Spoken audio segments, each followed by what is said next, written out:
It is Sunday, August 3rd, and it's getting pretty late with Jake Landau. Folks, we have a very special guest for you today. I am excited to have him on the show. He is not the typical guest we have, not a journalist or a politician or lobbyist occasionally, but he does work in a political science related field. He's a YouTuber, and he creates videos analyzing Star Wars from a political science lens, and I've always been a really big fan of his work just because I appreciate that kind of in-depth analysis. He runs the channel Corey's Datapad on YouTube. Corey, welcome to the program. Thanks for having me. Appreciate you saying nice things about my pointless Star Wars work. Well, that's the thing. I wouldn't call it pointless. I think, like, when it comes to art, always reflects the world around us. It's an expression of the people who create the work and think about it. And so, like, I never think it's pointless to, like, say, like, what does the art what does the art that we look at, that we watch or listen to, what does it mean to us? I actually have great respect for your channel. Like, I don't just mean it as like a gimmick way. I mean, like, I do genuinely think there's societal benefit in the political analysis that you do on art, especially art that's this widely perceived by so much of the globe. Thank you. I guess part of what got me into it is there's this insistence, especially in kind of hobby spaces that lean towards younger men, especially, that then kind of push towards this almost right-wing nostalgia that kind of removes any social context from it, or the imagined version of it removes social context or political context. Exactly what you mean, especially with Star Wars. I'm not saying you can't be like a Star Wars fan if you're right wing. Obviously, that would be a little silly. But there are so many people who seem to like miss the most blatant and obvious themes that George Lucas put in there. Like, I was just recently watching a video you recorded earlier about last year, and it was about the politics of Revenge Episode 3, Revenge of the Sith. And I went earlier this year when they did the anniversary showing. Like, I went to see it, and I've always liked that one the most of the prequels, but I was prepared to have nostalgia goggles. I didn't realize until I watched it again that it's actually like kind of good. Like, and the political themes like are more resonant than ever, it feels now. Yeah, and like I'm not even saying that like you can't watch it and like your enjoyment has to be contingent on noticing these themes. Right. It's like it's not. So much talk. Yeah, the politics aren't like the be-all, end-all of Star Wars, but they are pretty important. I mean, I remember that series Variety does, although if two actors or two directors interview each other. And I remember the bit where George Lucas a few years ago was with James Cameron, and like, doesn't he explicitly confirm that in the original trilogy he like based the rebels off the Viet Cong and the Empire off like the United States and Britain?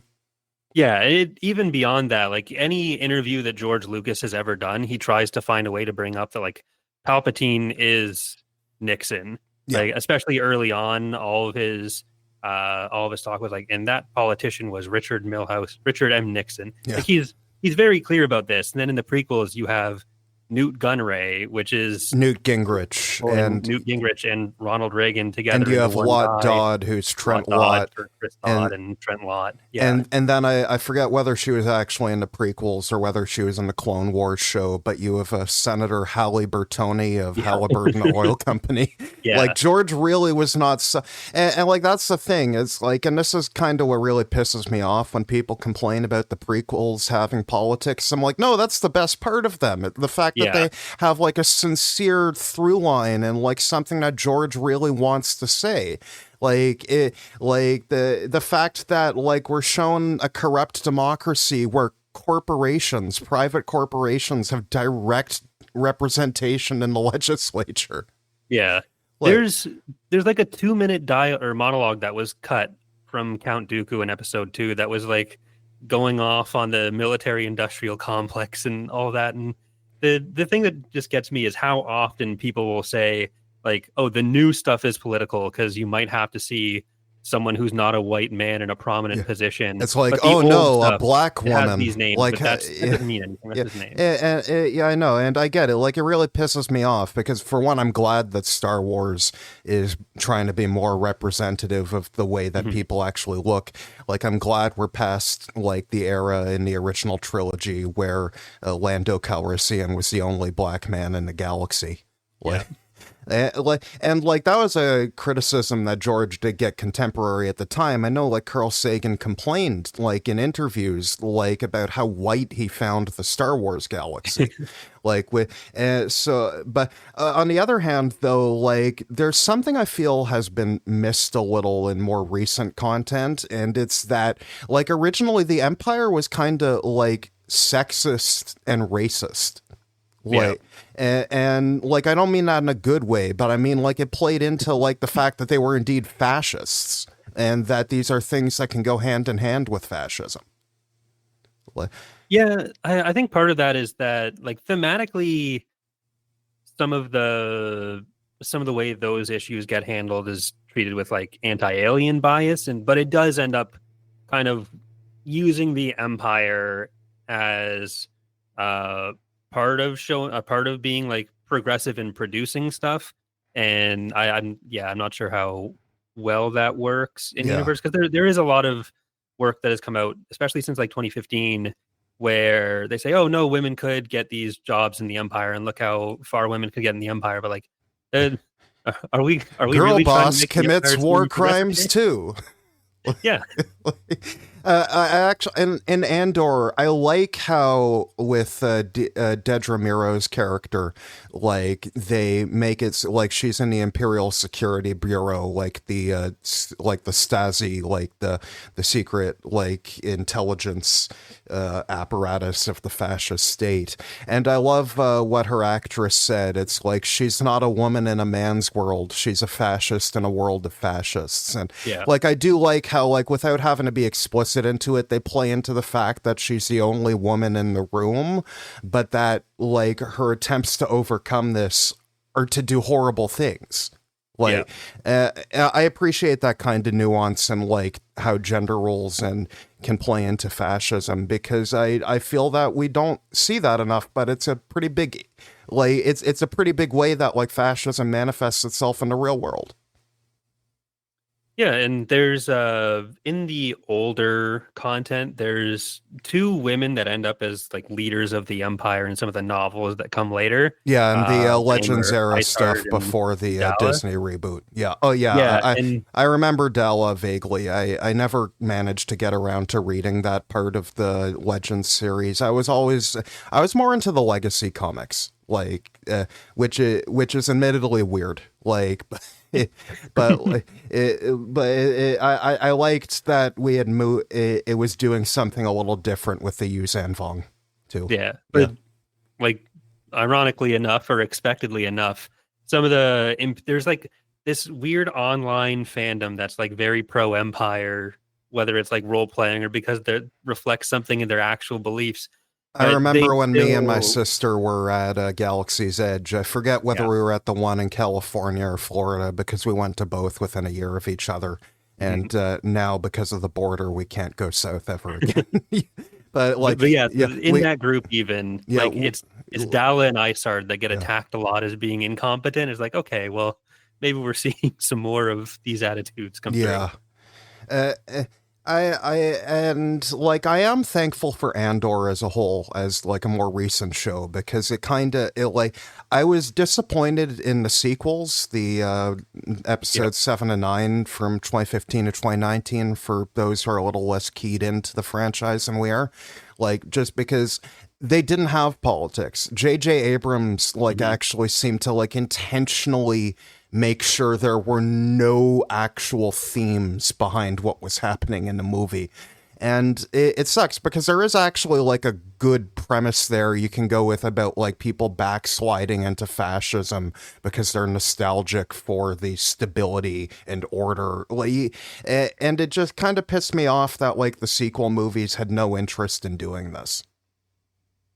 Yeah, but even with like being intentionally politically anemic, there is still there's still a lot from that idea of like fascist backslide and social issues of the day that kind of inform how the movie was written, because like things that are going on in the world will always kind of be the backdrop against what writers and directors are doing. So that's one of the things that I find interesting about even the most like intentionally apolitical Star Wars Right. is You if you can't look at that in fully the remove context of your where it own was, politics. it's like, yeah, you can Yeah. kind of see, oh, this was going on at that time. Yeah. So this is why this person thought this might have been an interesting story to tell, even if they didn't like consciously have that idea. Right. And although like with JBJ Abrams, I find that there's a reactionary streak to his work, specifically to stuff like this and the Star Trek reboot, where the whole thesis of we need to go back to a previous era when the franchise had like was more nostalgic to us. So it's just Mhm. everyone's flying X-wings again. Everyone is the rebellion again. Like the same as how in Star Trek it's like we have Captain Kirk and Uhura and Scotty and Spock on the Enterprise again. Like and there is something reactionary about that nostalgic impulse. The idea that things were Mhm. better when we were younger, that we have to unravel what has happened in the present. Like, and I don't know if that's like the kind of politics I do appreciate in Star Wars. Yeah, there's certainly a feeling of like we need, because part of his was a reaction to the prequels specifically of like, oh, well, part of why the prequels weren't appreciated is because they went too far from that. But it really does get into this idea that like the aesthetics of his childhood are the things that made the original trilogy good rather than like something that the movies were able to accomplish and something that the prequels did accomplish for other people. So yeah, once you get down that road of like why isn't media now making me feel like it was, it must have been because of Western decline. That's very common Yeah, it's way like that people get to reactionary it's politics. like one of the top five like fascist quotes. Like Yeah. so but I mean that's why I'm so thankful for Andor, because I genuinely don't know how they got that show made. Like Mm. like it seems like especially in the second season there are a few steps along the line where it feels like Disney would have like gotten a little worried. And like I know that Mr. Gilroy, like he explicitly gave his like props to Kathleen Kennedy for saying that like she protected their show and got them through to the end. And Mhm. that's very different from like the reactionaries who like blame Kathleen Kennedy for destroying Star Wars. Mhm. Yeah. Which is always funny to me because like she's been there the whole fucking time. Yeah.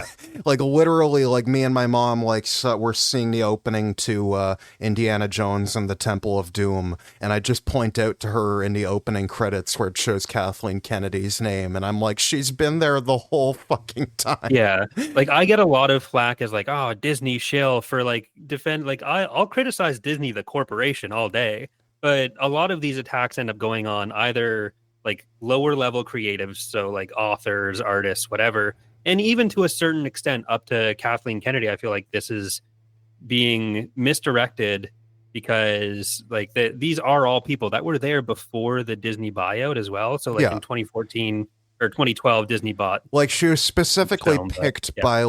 by George and by Stephen. Like they trusted her, and I see why they trust her. Like she gets it. Like if she has any like flaw, it was not ensuring there was a more planned out trilogy for the Yeah. sequels. But Yeah. like I don't even know how much she's like, yeah, I'm not going to defend or attack her on any yeah, specific output because I don't really know what her exactly. specific responsibilities and creative stuff are. Yeah, But yeah, like so much of that criticism is about like they try to frame this like anti-corporate, they try to frame this kind of reactionary anti-creative stuff as an anti-corporate position. right. And that is what gets me kind of annoyed. And then they always end up going to the problem is it included a black woman. Yeah. Like, I know I know the Acolyte wasn't like the perfect show, but I am really pissed off that we just ended on a massive cliffhanger that'll never be resolved. Yeah. Yeah, like Yeah. And well, the lead up to that, all the stuff that was like all the disgusting crap that people said about Amanda Stenberg yeah, was just ridiculous. And it was kind of it like a lot of the same stuff happened to Daisy Ridley, Kelly Yeah. Marie Tran, and even to a lesser extent Ryan Johnson, where like whenever someone gets announced as being attached to a Star Wars thing, people will go and find whatever thing they can take out of context. Yeah. So like there was the interviews that Amanda Stenberg did about a movie she had in like 2017, The Hate You Give, where it was like relevant to the story that this is a story that, like she said, the goal is to make white people uncomfortable. Because it was Right. a story, I think, about a black youth that had been killed. Yeah, But it's people tried to take that and say, oh, this is an interview she's doing about the acolyte. yeah, no, like No. it's in such obvious bad faith, and also Yeah. like I agree with her. That movie should make white people uncomfortable Yeah, because absolutely. like the whole point is to be like, hey, you're complicit in this. Like, but also I would say like maybe sometimes Star Wars should make people uncomfortable if it's going to poke at real world political dynamics, because Mhm. sometimes people are more complicit in those dynamics than they want to admit. Yeah. Yeah. But like my main point is like the way they frame it as if like, oh, they're trying to attack you Yeah. rather than they're trying to like say some sort of message or open some sort of dialogue. And even with Ryan Johnson uh after The Last Jedi came out, there was the attacks on Kelly Marie Tran, and Yeah, which was just he said horrible. this was coming from toxic man babies. And so what this like reactionary part of the fandom did, that is like driven by these gigantic YouTube channels that are like making huge bank off of this stuff, is they'd say, "Oh well, what he said there, it's is that if you dislike The Last Jedi, you're a toxic man baby." Well, It's yeah. like it's just so completely detached from reality and such in bad faith. It's ridiculous. And like I do have my criticisms of the movie, but also Sure. like I always tell people it's the only Rand Johnson movie I don't like. Like everything else of his, like I Yeah. love. He's an incredibly talented creative. It's just like, and the common denominator is he's good, and there was just it didn't match up. Sometimes that Yeah. happens when an auteur works on a franchise film. Like not everything can be like Harry Potter and the Prisoner of Azkaban, where like there you just have like this auteur director come in and like actually just redefine the entire Yeah. like franchise going forward. Yeah. Like I'm not particularly a sequel fan. The Last Jedi is my favorite of the three, but I don't really love it. But I've never felt like any of Ryan Johnson's comments about people attacking Kelly Marie Tran being toxic man babies were directed at me for not loving The Last Jedi. And I think what pisses me off the most about the Kelly Marie Tran thing is like I didn't especially love her character, but that isn't her fucking fault.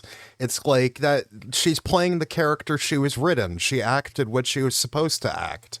This is what all I feel like we forgot like the prequels when like this happened to every actor, and then Yeah. like they're saying what George wrote for them. It's not their fault. Yeah. And like it's been nice seeing so many of the prequel actors kind of get this Oh yeah.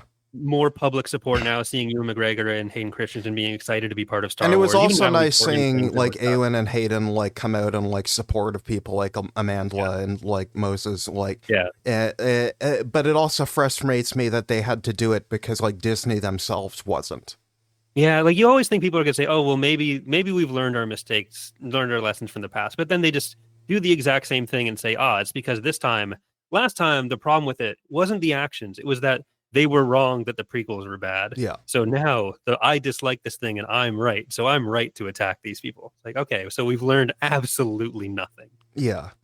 And I mean, that does kind of harken back to like George Lucas's main message with the start with at least his original 6 films. Like your idea that you've talked about that democracy will end not because of an exterior assault, but because people will willingly give it away. And like, I know like in Palpatine's like speech announcing the formation of the Empire in Revenge of the Sith, when Padme like says, "So this is how liberty dies," with thunderous applause. And like that is one of my favorite lines in all of cinema, because like it's a little bit cheesy, yes, but like it doesn't like feel cheesy in the moment at all. Like it is only become more prescient with time. Like, and And you've said it before. It's like while George mediates his perspective on current events, like through the perspective of witnessing like Nixon and Watergate, like he does make a point about how this cycle does repeat itself. And I guess Yeah. maybe the sequels could have been a bit better if they played a bit more explicitly into that idea. If they had, like, any. I know in the Bloodlines novel, like, they point out, like, the actual political conflicts in the New Republic between the centrists, who are not like our real life centrists, but want a stronger central government, and then I forget the name of the other party, but the one that Leia's in, that want more decentralized government. Mhm. And like, I feel like that could have been an actual, plot of the movie. Yeah. Yeah, but I am happy that we got Andor. I wish we would get more overtly political stuff in a franchise that started by being very overtly political. Like, the enemy, the bad guys in the original trilogies are literally just like a bunch of old white British men, like, speaking in received pronunciation. Like, they really weren't subtle, were they? Yeah, I mean, if this is the reaction we're getting right now compared to like calling someone Newt Gunray in 2000 or in what 1997, then just imagine what the reaction would be if a Star Wars villain was called Arnold Dumptrue. Like Yeah, I wish. it'd be impossible to go online, Well, even more so than it is. Well, they filmed the movies in London not in London, but somewhere in England. So I'm just like, there's a very simple solution. You film the movie criticizing Trump, and then you just don't fly home. Yeah. I mean, Yeah, I think what it says for all of the media is that whatever the message is, it's strong. Like all media is strongest if it is saying something. Like yeah. it at least knows what It its core premise is. it needs to exist for a purpose. It needs to have some sort of theme, some sort of resonance. Like exactly. Like you don't want to be consuming like empty slop. Like, Yeah, and that's part of why I like I enjoy The Last Jedi because it does like Ryan Johnson knows what he's trying to say there, even if there are parts of it that I yeah. don't like as much as other Star Wars movies. It's like I get Uh, what he's trying to say in that one scene about the how the arms companies are selling to yeah, both the First Order and the Resistance. It's just my problem is it's a one scene and then it's done. yeah. Like, my problem, if anything, is being teased that it could be better. Yeah. Yeah, but there was one final bit I wanted to talk about before we take our break and move into our second half, and it's not about your political science analysis of Star Wars, but still interests me a great bit. There was a Star Wars real-time strategy game that came out a couple decades ago called Empire at War, where you essentially get to command ships in like real-time space battles. And from what I know, you are one of the foremost modders creating new mods for that game.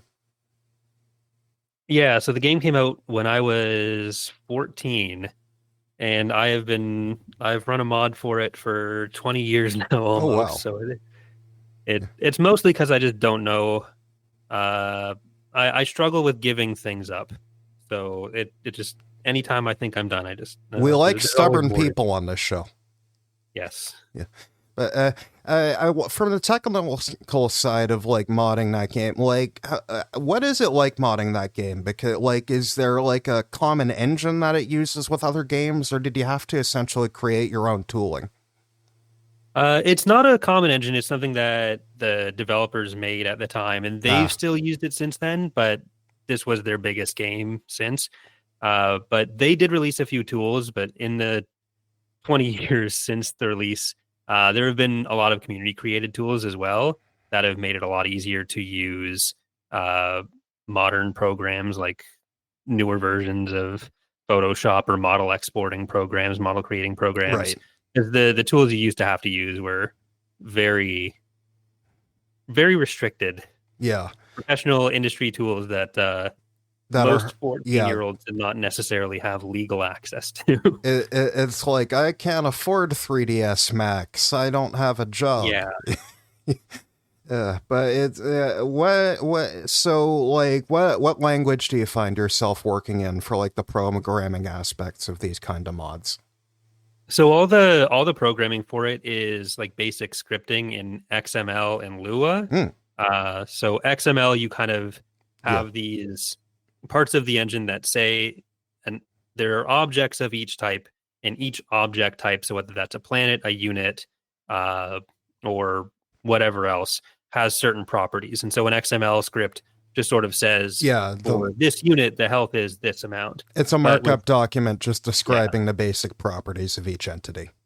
yeah. So, and then there's Lua scripting, which is a lot more like what people would think of as actual Yeah, programming. You can attach those scripts to different objects, and then you can do a bit more flexible stuff. So, a lot of our work has been kind of hacking in spaghetti code to put features in places they weren't supposed to be. yeah, So that's just like always making fun like to this navigate. tiny like scripting language built into the program do way more than it was ever supposed to. Yeah, like the game has subtitles for whenever there's like a character talking to you. So there's a galactic map where you can manage your forces and go between planets. And there are sometimes characters that'll pop up and talk to you. Mm. And so they have subtitles for that. And so we were able to take the subtitles and use them to display a bunch of other like custom information for any mechanics we wanted to add. Mm. So it's just a bunch of weirdly taking advantage of systems for things they weren't intended for. Right. All that. And I mean, you already are a bit of a step up because at least it like has Lewis scripting support, like so you Yeah. don't actually have to like dive into like C++ and actually modify the game engine itself. Yeah, that would get into more questionable legal territory because as Yeah. it is, what we do, we have like the full support of the game's developers. They Oh, work with Disney to put out patches and they like talk to us about things we might want whenever they do a patch. oh, that's really Uh, nice. Yeah. but if we started like modifying the game's EXE and redistributing that, I feel like those Yeah, well, conversations yeah, would it's like change very you would quickly. need to have like a patching utility, like people would Yeah. have, yeah, which is how people usually distribute client mods without getting arrested and sent to Yeah. terrible, terrible prison. Yeah, but it fascinates me because I talk about it because I myself I started off going to university for computer science actually before I ended Mhm. up in political science. So I do like whenever like people who like also have that crossover as well. Just big, especially because like also with Empire at War. Like I think one of my favorite mods is the Halo mod. Like I think it's called Shadow of the Prophets or like, and I just like, Are you thinking of Sins of Solar Empire, Sins of the Prophets? oh yeah, oh, Sins of the wrong game, shit. So yeah, that's the so I'm that on that game as well. yeah Yeah. yeah so that's a mod of a different game, but like that I kind of just it also just reminds me of like what we don't really get in Star Wars games anymore. Like we used to get like a lot wider breadth of games and like a lot of genres, and now we just mainly seem to get like third person action adventure. Yeah, I mean, part of the problem is that like RTS games are super dead Yeah. as just a genre ever since like 2006. Anything that's come out has been kind of a flop, but And hopefully we'll get more now that there's other companies are able to use the license. yeah, it's like now that EA doesn't have an exclusive license, like there will hopefully be a wider breadth of games. And to be fair to EA, they made some good games. Like I really loved Star Wars Squadrons. Like the Yeah, that's my favorite Star oh, Wars game. like the ability to just put on like a VR headset and essentially just be in an X-wing and be able to look around the cockpit. Like you can't put a money value on that. Like it like I know we talked about not falling too much into the aesthetics of Star Wars versus the themes, but I am not immune, and I do like the gimmick of being able to fly in an X-wing or a TIE fighter. Yeah, absolutely. Like go leading up to that game's release, I got like a used VR headset because it's just the idea of being able to just fly around in an X-wing was it sounded really cool and I thought it would be disappointing, but then it was incredible for the 3 or 6 months that it was It, possible to find games and or yeah, that find there were matches in that still game. people in the multiplayer libraries. And like I agree. Like it was a really fun game for me, and I wish that at some point like EA had put out like a sequel, maybe with more content. But I also just love the fact that it had like a really nice like self-contained story, and that it actually Mhm. we got to like see the Starhawk ships from the New Republic, like even if it was just the prototype that gets destroyed. Yeah. Yeah. Well, thank you for talking shop with me about all this Star Wars stuff. I do appreciate it, Corey. But don't go anywhere. And folks, you don't go anywhere at home either, because we will be back shortly after the break with our 3 headline topics of the week that are a little bit depressing, but also sometimes not. See you in a sec. Today's episode of It's Getting Pretty Late with Jake Landau is brought to you by me. Folks, all of my work is available for free with no paywall at jakelandau.ca. But in order to keep writing and recording, I need money, because money is what makes this show go round. So, if you enjoy my content or find it informative, please consider a paid subscription at jakelandau.ca/subscribe. And please leave a 5-star rating on the show in your favorite podcast app, be it Apple, Spotify, or a secret third thing. Thank you, and enjoy the show. And we are back from the break with our 3 headline topics of the week. And our first headline topic comes from CBC News with files from the Canadian press, so apparently not actually CBC News. Unionized workers at Canada Post vote against the latest contract offer. There have been more than a year and a half of talks between Canada Post and the Canadian Union of Postal Workers, CUPW. Recently, the Minister of Jobs, because we no longer actually have a Minister of Labor, we've removed labor from the title. Voting opened on July 21st after Federal Jobs Minister Patty Hajdu asked the Canadian Industrial Relations Board to force the union to vote on Canada Post's supposedly final offer, despite the union not thinking the offer was acceptable. The union has definitively voted down this offer, which means we are probably likely to get to a strike position at some point. We did have a strike position last year, which the government used the law to force people off of and then back to negotiate, even though that essentially benefits the business and not the union, so it's not an even-handed measure to take. And the result is that we will probably have a new strike, and we will see if the federal government tries to violate people's labor rights again. Obviously, if you're a union member in this country, not just in the Postal Workers Union, but for any union, it is probably not an exciting prospect for you that the government can step in any time and invalidate your right to strike. This doesn't seem fun. Corey, are you looking forward to mailing anything in the next month or so? Apparently not. Yeah. Yeah, I mean, for one, like, folks, if there is a strike and we're not able to mail anything or receive packages, I just want to make it clear my support is fully behind the union. If you want them to do a job, then you have to come to an agreement with them on how they should be compensated and treated. This is what labor bargaining means.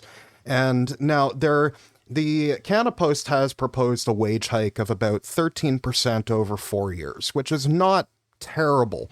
But the real problem is that Canada Post wants to add part-time workers.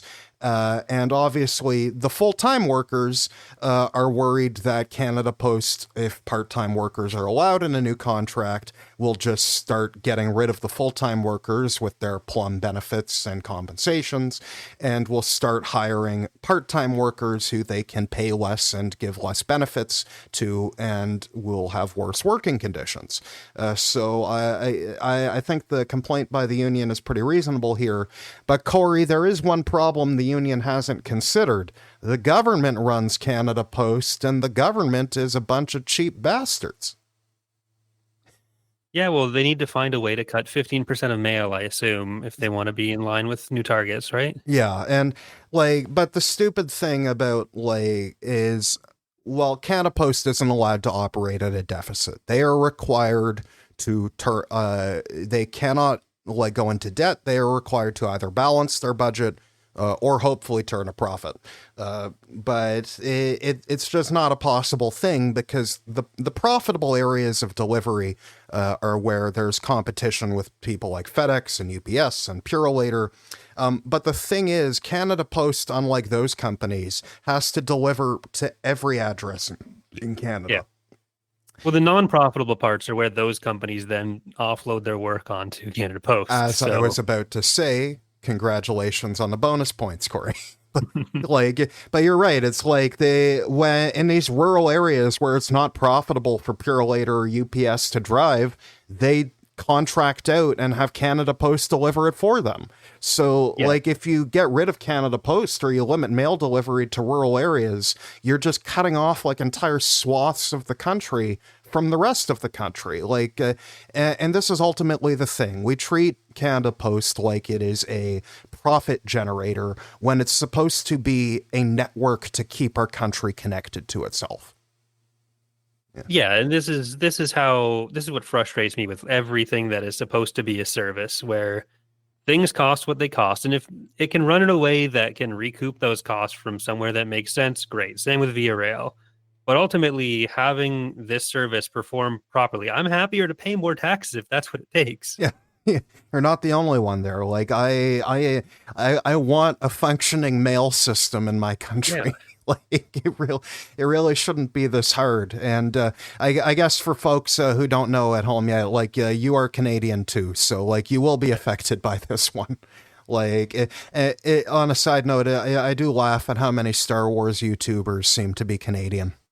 I think it's across YouTube, and it's because not having to pay for private health insurance for a lot of stuff makes it easier to be a creator. Being American. Yeah. Once you make it big, that's when you move to the States and just go to get lower taxes or whatever. But I think it's an actual thing for actual reasons. I mean, it makes a lot of sense. Like it is admittedly hard to like. I know I'm not making very much money at all as a creator right now. So it's like it's hard, man. You're doing better than I am, probably. Yeah, I mean, it lowers the bar having certain elements of socialized costs that you don't have to worry about, like private insurance for. Like you don't have to keep a job just so that you can go to the doctor without worrying about bankrupting yourself. And like honestly, that's part of what Canada Post workers want too. If they're like when we talk about benefits, like it's not like some like they're not getting their feet massaged. Like it's about like basic like things to have for people who are working hard jobs. Massage, I guess. Yeah, but you get the idea. Like I guess they can go to a physio therapist, but like you get what I mean. Like I hate when we talk about these things. I guess I shouldn't even be using the word benefits. Like I kind of think that word is unfair. Like it's compensation. Like it's negotiated compensation they're taking in lieu of a higher salary. Yeah, well, even for people who aren't in a union, the benefits and pay that are made available to most other jobs have to compete with what people in union jobs are able to get. The more people who are in unions, the more salaries go higher, and then companies that aren't unionized do have to compete to attract labor. Like the rising tide does lift all boats. Like there is a reason for solidarity between workers. Like even if people in power to try to convince us there isn't. But yeah, it's just I hate the fact that these workers have been repeatedly jerked around for like a year and a half, even longer, really. Like they deserve a fair contract that isn't trying to screw them. But I don't have faith in this government to do that because again, like you said it, like they're demanding like blanket 15% cuts to like Canada Post, to Via Rail. Like it's absurd. Like how are these things supposed to continue existing? Yeah, it's based on absolutely nothing. It's not like there's some analysis that's been done and saying, oh, it's reasonable to expect that this amount of cost can be cut. It's just there's this fundamental idea that spending less money is good, even though we're supposed to hold this dual idea that being a job creator is good, but also cutting 15% of jobs is good. Yeah, it just makes no sense. Like, there's something very ideological, admittedly, about the neoliberal centrists in our country. They try to position themselves as above ideology, but there's a very, like, almost orthodox ideology in that public service bad, public jobs bad, cuts good, lower taxes good. Like, and it doesn't matter what you're talking about cutting.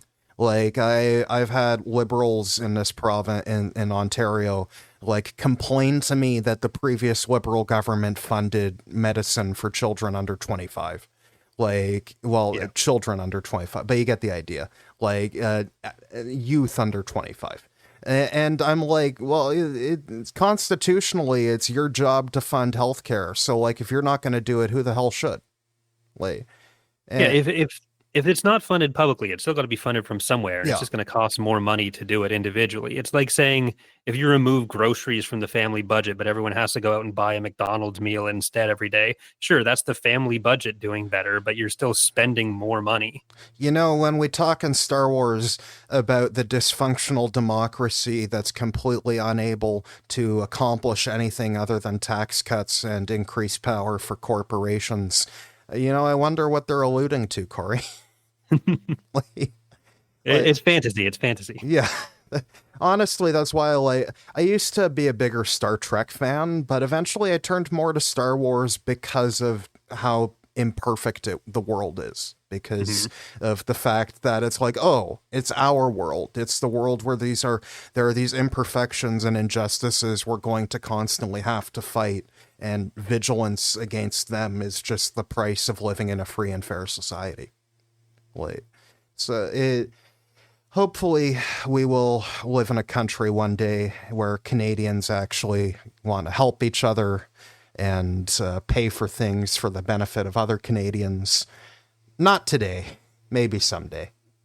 On our second headline topic of the day from CBC News, also written with files from the Canadian Press, the Associated Press, and CBS News. Cautious optimism and pointed criticism over Canada's decision to recognize Palestinian statehood.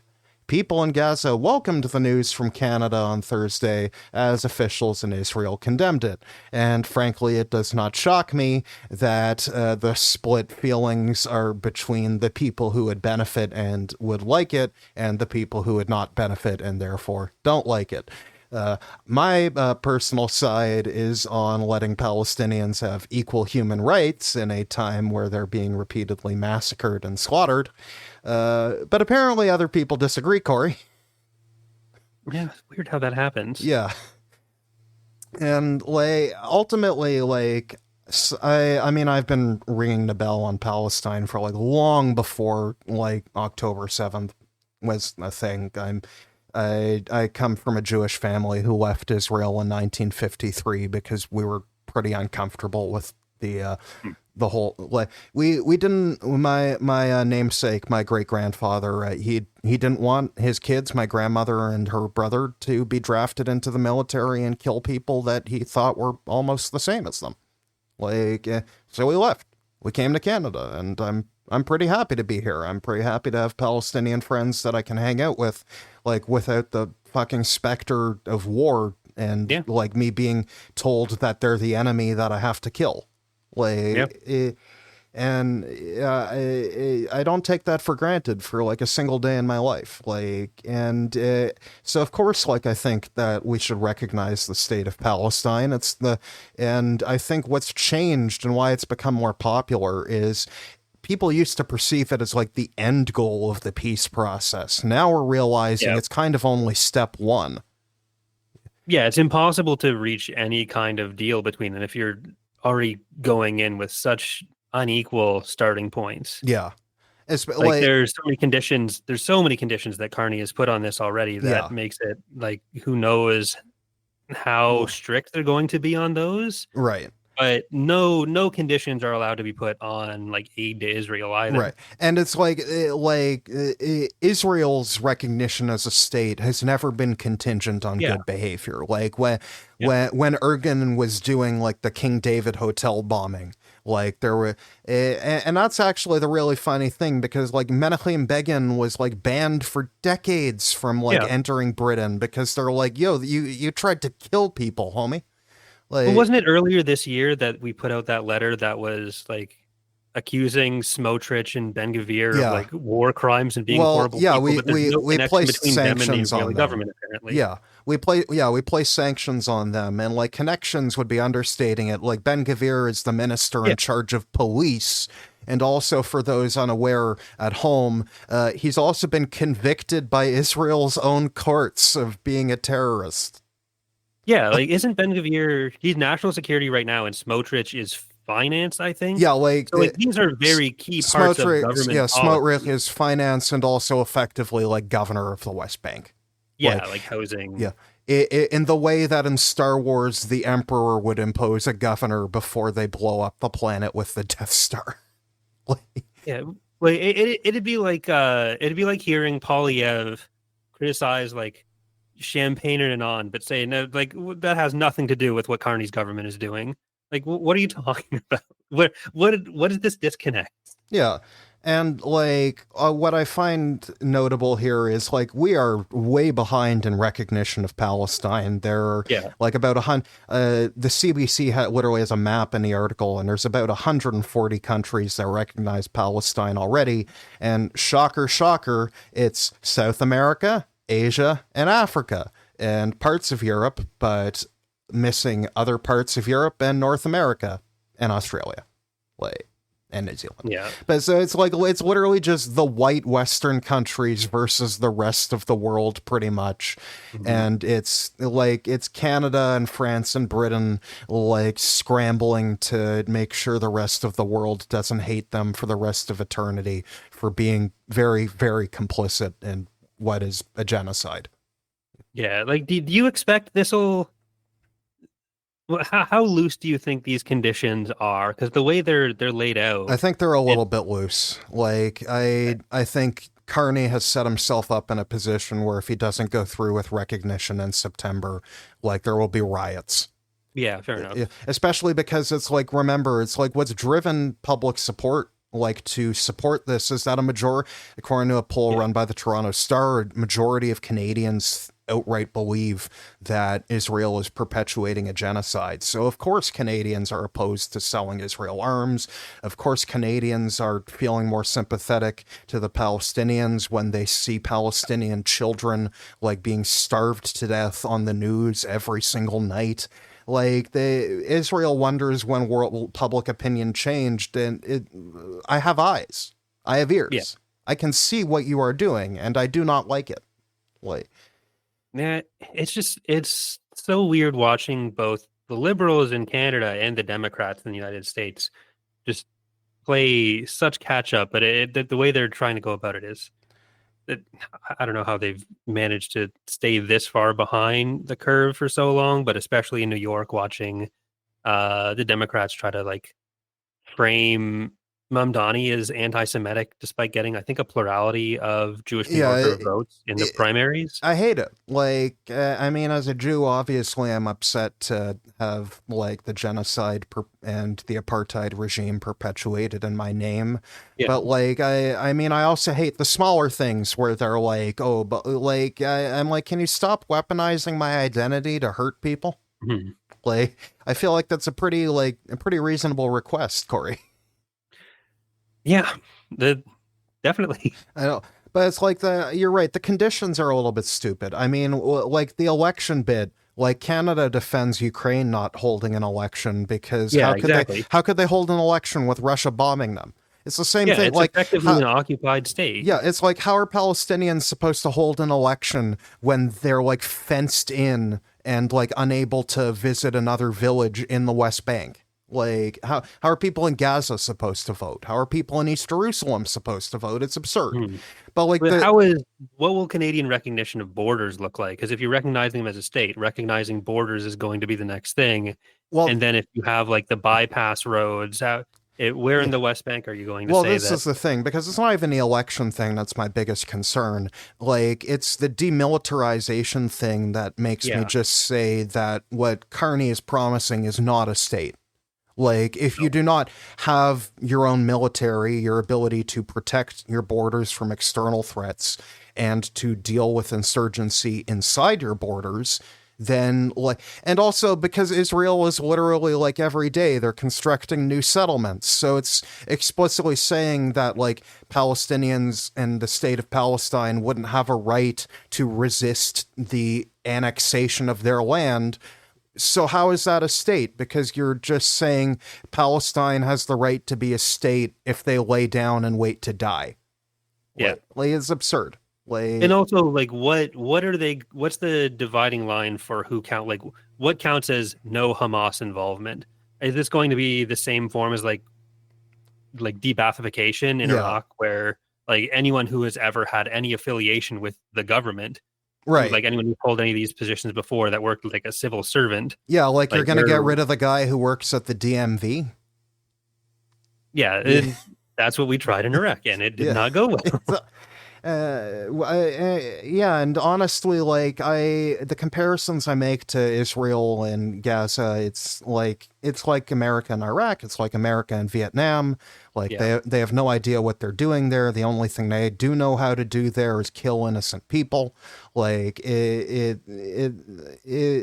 frustrating. I mean, frustrating is probably like a severe understatement, but I would nearly like 20,000 Palestinian children have died. Like more than 60,000 have died. Like I don't know what else to say. Like, I'm really fucking tired. Yeah.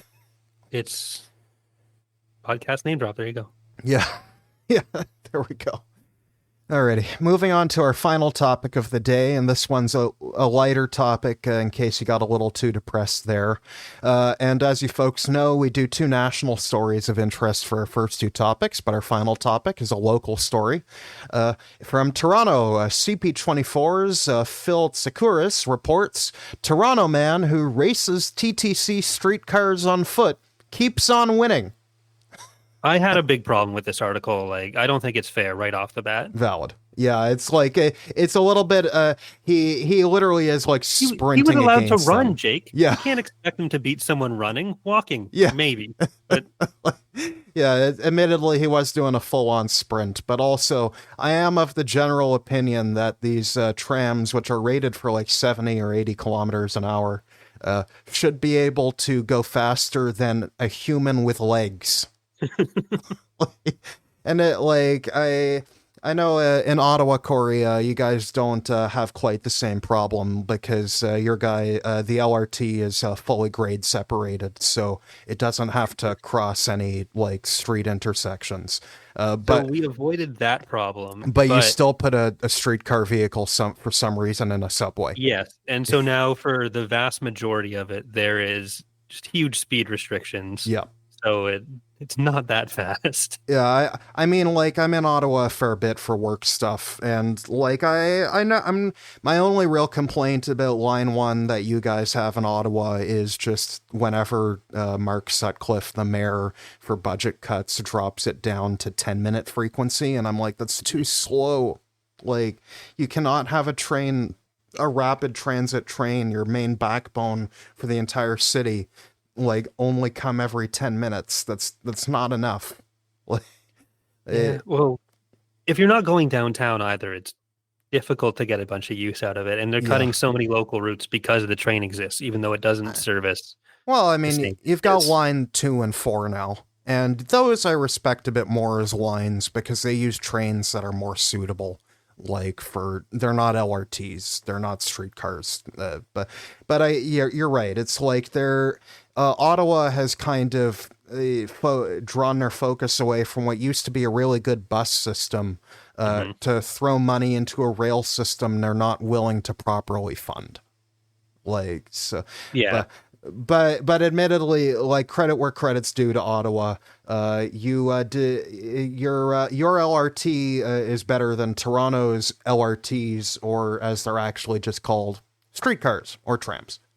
Yes. Yeah, and again, like this really does frustrate me because for most of the streetcars in Toronto, they don't even have their own dedicated lane. They're in mixed traffic with like cars in front of them and behind them.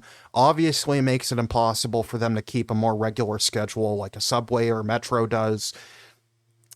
But even like he was even able to outrace the ones like the 509 Harborfront and the Spadina, which have dedicated lanes and a form of signal priority. And he was able to outrace the King streetcar, which has street modifications so that cars can't drive straight for the entirety of the King priority corridor. They have to turn right after a block. Like, so the fact that he was able to outrun all of them kind of shows that there's just really big problems in how we actually like design streetcars in this country. And I know we're talking about Toronto, but every other part of this country talking about building a streetcar or a tram or an LRT like should really be paying attention to this because you're going to a lot of the time it feels like they end up spending subway money on something that won't carry as many people, won't be as fast or as frequent, and also costs more money to operate than a subway. Yeah, the only thing I'm really grateful for as far as Ottawa goes is that the premier is not paying such close attention to Yeah, make sure any progress that might be made gets ripped out. But has Toronto looked into whether the potential removal of bike lanes would allow the streetcars to go faster? it has Clearly, it's no the bike bit. lane's fault. Yeah. No. Yeah, no. I mean, maybe the cars. But yeah, really, it's like the fact that we are the only thing we can think of in this province is get rid of bike lanes, even though the majority of people don't actually want to get rid of bike lanes because Yeah. they keep you from dying, which is good. Uh, Yeah, I mean, not to get too far away from I guess it's all transit, so it kind of fits under the same umbrella, yeah, but seeing the legal battles with the arguments of like, oh, well, the people of Ontario elected us to get rid of these bike lanes. But then you look at the electoral map and the areas where those bike lanes are, those people did not in fact elect the Conservatives. but also, it doesn't So even matter if you did get a legitimate electoral mandate to remove bike lanes. If it's unconstitutional, it's unconstitutional. yeah, Like the governments do not get to just dictate the law, like simply because they have a majority. Like obviously they can write laws, but they have to be compliant with our Charter of Rights and Freedoms and our other constitutional limits on their power. Because this is not an autocracy. Doug Ford is not Emperor Palpatine. He does not get to dictate whatever laws he likes to the Imperial Senate. He Toronto City Council. yeah, Toronto City Council definitely, but like he there are rules and there should be rules and I would just like for our it would be nice if levels of government actually focused on doing the good things within their power rather than trying to do bad things outside of their power. But again, it's more about ideology than actually about helping people, and so it doesn't matter if public transit or bike lanes help people and help cars. They have weird psychological like aversion to them. Uh, like there's a weird cultural thing where people are afraid of public transit, which is absurd to me. Like, and yeah, it's I'm tired of living in a city in Toronto where the streetcars are just constantly non just a pain in the ass to use. Like you'll wait 15 minutes for the next one to show up, and then it'll be as slow as this guy, like being able to literally beat it in like on foot. And but one of the main problems is there isn't really actual transit signal priority in Yeah. Toronto. They will technically stretch the green light out a bit, but what it won't do is let the streetcar go before cars that are turning left. And obviously, when a car turns left, it blocks the streetcar from passing through the intersection. So, yeah, like if you're not going to regulate cars to help streetcars, then you need to just only build subway lines. Like that's just more fair to everybody. Yeah, it just cedes so much to car traffic. Like once you get to that point, it's so much harder to get back onto there's regular streets with bike lanes and with transit that it's like you gotta claw on with your fingernails as long as you can, even if it's worse right now, True, and hope but that eventually honestly, someone gets in there. we should be building like elevated rail metros instead Yeah. of streetcars anyways, because folks, I know I've talked about this on previous episodes, but the thing about a subway is that since it never crosses traffic and never has to worry about hitting a car, it can be completely automated without a human driver. Vancouver has had fully automated trains without human drivers for 40 years now, and they have about 80 kilometers of track using that system. They have one of the best safety ratings in North America, and I think that they're probably a bit happier with that than Toronto is with our streetcars. And I would caution other Canadian cities to make decisions appropriately, because the streetcar will not be cheaper than the metro like you think it will. Like, the trains are actually more expensive because they're more mechanically complex.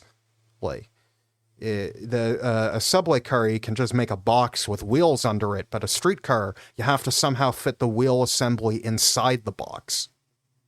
Yeah, but to avoid the issues Ottawa's having right now and everywhere's having right now, you do need to make sure that the subways get you between long distances, but it's still not good for first and last mile. Yeah.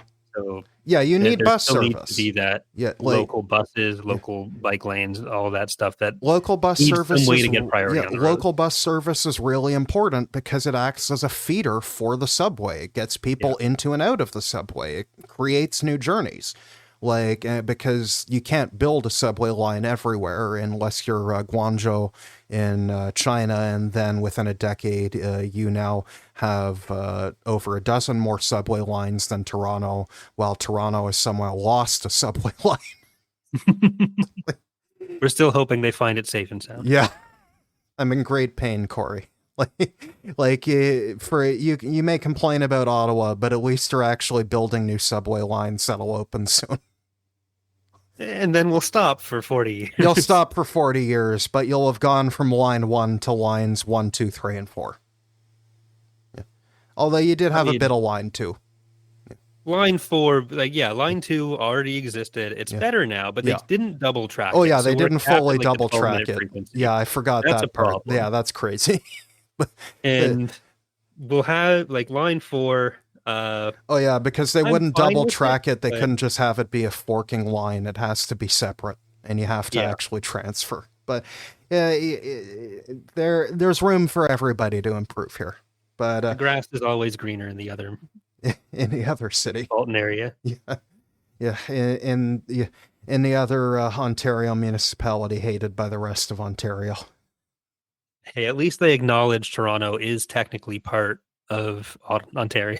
Are you sure you don't want to be part of Quebec? Like, I think you might have a better time. If we could combine Ottawa and Gatineau into some NCC managed capital region, I don't know that I'd hate that. Well, yeah, if we're talking about public transit in Ottawa, that's what really pisses me off. You have separate bus networks for STO in Gatineau and for OC Transpo in Ottawa, but all the STO buses come into downtown Ottawa. It's so stupid. Why are you maintaining two separate fleets? You can transfer on with Presto, but you can't pay with Presto coming back. So you have to bring change. It's very annoying. It's like the Metrolinx and a provincial government should be selling Presto to Quebec agencies. I don't think people realize in Montreal for their metro just how terrible the Opus cards are. They don't have stored value. They don't deduct money. You have to put a ticket on it before every single journey. Yeah. It's like Ontario does have something that we could export to other provinces and potentially be helpful. Potentially. I find it convenient that I can go to Toronto and still use my Presto card from Ottawa, but in my everyday life, the lack of integration with Gatineau is a much bigger problem than the fact that I can go on the GO train with the same card. Like in Japan, they've done the national fare program where all the different agencies, they'll have different branded cards. They won't all be called the same name. One will be called Suica, one will be called Passmo, but they're all interchangeable with each other. If you buy a card in Hokkaido, then you can use it down in Kyushu. And that's really important, not just for people who live there, but for tourists too. Like you want to have an accessible and reliable public transit system. So, and our final note before we end on this topic and our episode is a very funny thing. The individual who raced against all of these 5 streetcar routes and won says that hopefully when the Eglinton Crosstown opens later this year, he plans to race it as well. And it will truly warm my heart when he beats that as well and shows everyone I was completely right to call it an LRT, call it a streetcar with extra steps. We can only hope. We can only hope. Corey, thank you so much for joining the program today. It has been an absolute pleasure to have you on the show. Folks, if you are interested in Corey's political science analysis from a Star Wars lens and also some other Star Wars stuff that isn't necessarily about politics, but also still really cool, please go to his channel on YouTube at Corey's Datapad. I am subscribed. You should be subscribed. And I will not be happy until all of you are subscribed. So again, Corey, thank you so much. Thanks for having me. Yeah. A lot of fun. Corey, everybody. Thank you once again to Corey from Corey's Datapad for joining the program. You can find his content doing political science analysis of Star Wars at his titular channel at Corey's Datapad on YouTube. And if you're also interested in even more of his work, you can listen to his weekly podcast, Tapcaf Transmissions, which is a collaboration with another Canadian Star Wars YouTuber, Justin from Eckhart's Ladder, where they go over a different Star Wars novel every week in a delightfully fun Star Wars book club. So thanks again, once more and finally to Corey, and I do implore you to listen to more of his content. Next week, we will have a returning guest on the program who you're all fans of and who you all appreciate very much. Again, we always keep it a surprise, so feel free to trawl through previous episodes and try and figure out who it is. Thanks again for listening, folks. Y'all have a good night. This is the end of the show. Bye.